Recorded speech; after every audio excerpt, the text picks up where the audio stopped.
In this video, I want to show you some of the e-resources that are available from Peel Library e-resources page. Most students, when they load up a browser at school, they're presented with this website, and often they just navigate away because they don't realize what great resources are here.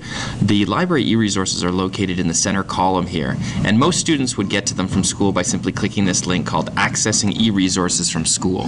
It's also important to know that because these are paid for by the Peel District School Board, when they access it from school, they immediately get logged directly into these services. While if they were to access it from home, they're going to be asked for a password. Those passwords can be found in this document here called Accessing e-resources from Home, and it's actually useful to have your students open this up and either print it out or email themselves the PDF file so that when they access it from home, they can get the resources. So let's go ahead and take a look here. On the e-resources page, you can see that it's broken down into primary, junior, intermediate, and then the professional library. So I'm going to focus today on intermediate secondary and show you what's available.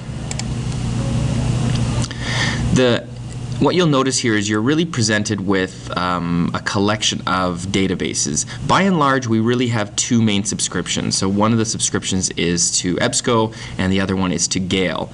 And for the most part, each of these individual boxes are subsets of one of these two databases. So for example, if I look at something like the General Science Collection, well, that pulls from the Gale search, and if you were to search up here, it's going to search everything that's also down here. But if you know you're looking for specific content, for example, you just want to filter out science content, then it might be useful to look in the General Science Collection. They have their benefits. Each of these two databases have pros and cons. Today I'm going to focus on some of the aspects of EBSCO to show you how you could help your students narrow down some search results. The other really important thing to mention about the access in these databases is that everything that you find here is unavailable on Google. It's really important that students realize that this is not just a substitute, that they could find this on Google if they wanted to. All of this content is paid content. This is getting you newspapers and magazines from around the world, publications that don't readily distribute on Google because they need to make money. So let me point to a couple of databases that you may have some fun checking out. One of my favorites here is this Canadian Points of View. And what I like about Canadian Points of View is that it has found topics and made an effort to essentially search out point and counterpoint articles, so articles that represent two sides of the issue. You can type in a search term up here, but it's also very useful for kids that are especially looking into finding a topic if they were looking at the categories. So you see here everything from Aboriginal people, bioethics, drugs, family issues, human rights. This is a great starting place for inquiry because it's going to give students an insight into what they could possibly begin looking at. So let's take a look at something here. How about technology cell phones? Something that seems relevant enough to kids these days.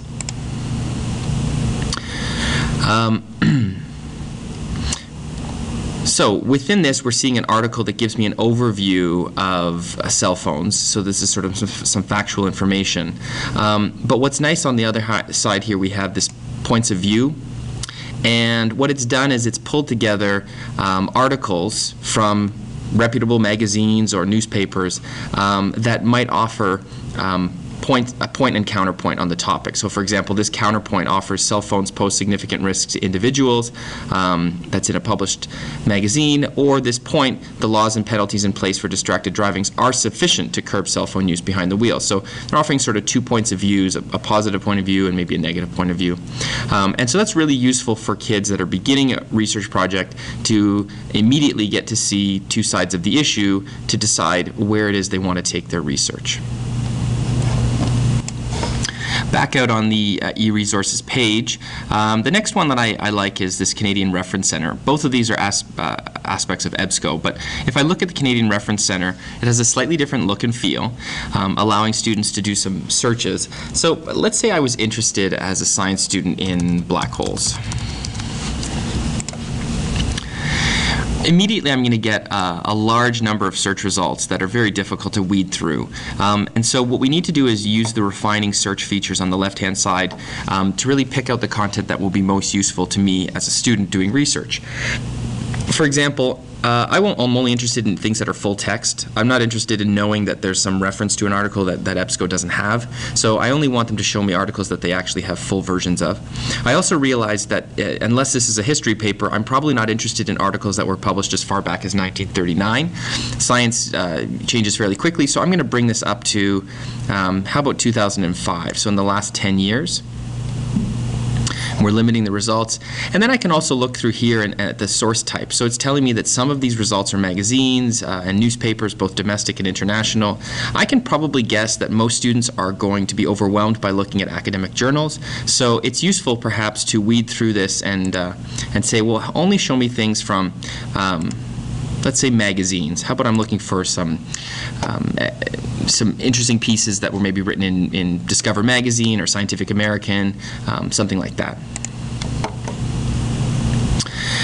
Now, once we do that, I can limit even further. If I'm looking for a specific subject, this is going to link me to black holes related to astronomy, or maybe additional search results related to the Milky Way, but I'm going to leave it in my broader search. The other thing I can do is focus into the publication, and you can see here that it's telling me that all of those search results come from a variety of different publications, and I could then select and say, well, I think that Scientific American and maybe Discover Magazine and maybe New Scientist would be things that would be very useful to my research.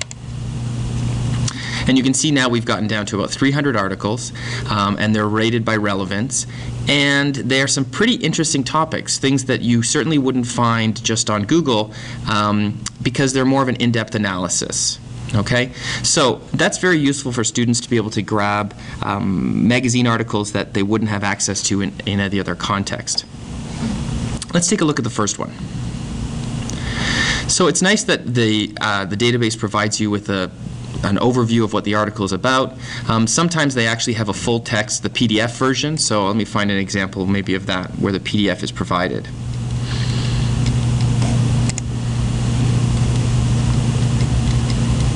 I'm not seeing any here.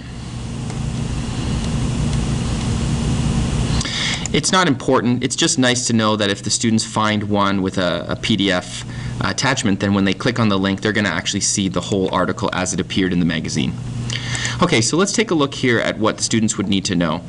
First of all, they can read the entire article. It's also possible for students who may be struggling readers, or if they're trying to multitask, I suppose, they can use this listening option, and when they click play, then the computer will read this text to them. Of course, that's going to sound a bit robotic, so that would be used sparingly. A few other points that are certainly useful at the secondary level and intermediate level is the ability to create a citation. So often students struggle with figuring out how are they going to cite this article, and what's nice about the databases is that when you click the Cite button, you already have pre-formatted in all of the different formats. If the teacher's looking for APA, then it's here. If a teacher wanted something in MLA, then it's here, and they can just grab that and put it in their bibliography or works cited list.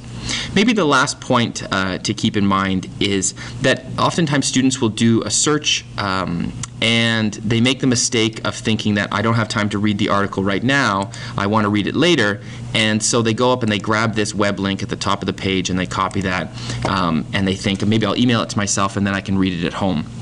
Unfortunately, this web link at the top of the page is generated based on your search results and therefore will not be available to you in the future. If you do want to get back to this exact article, it's really important that the students grab the permalink, because the permalink will not change and it points directly to this article. So they could email themselves this, this link, and they know if they click on it that they'll be brought to this, this article. So that was a quick once-over of how students can navigate these databases and how to sort of whittle down search results to find exactly what they're looking for. There's a lot more tools that are available that we haven't explored, but this is just a good way to get started. Hopefully that's useful.